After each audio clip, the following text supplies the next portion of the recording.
Hi everyone, in this video I will be demonstrating how to utilize one of our amazing tools called Facility Lens. So what we could go ahead and do is go to the left hand side of our screen and we have two options to access this tool. You could either first toggle your mouse over and select the tool Facility Lens, or you could go into the Tools tab and you could select Open Tool.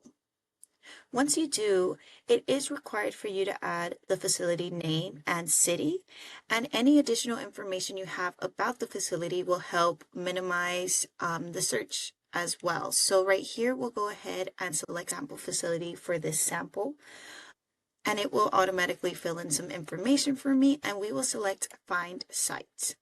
Once we do, it will let us know that it will take 10 to 30 seconds to populate the information. So we'll give it a couple seconds.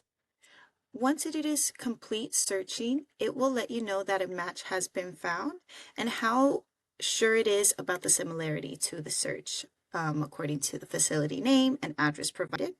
So right here, it is also utilizing AI research to further enrich the content available. So we're going to give it a couple more seconds to do that search on its end. And you will notice here, once that search has been complete, it will list last researched, the date and time it was done so, as well as any information AI researcher was able to obtain on this facility. So right here we have for medical records, a phone number and contact information, as well as billing, radiology, etc. And that is how you utilize our tool Facility Lens.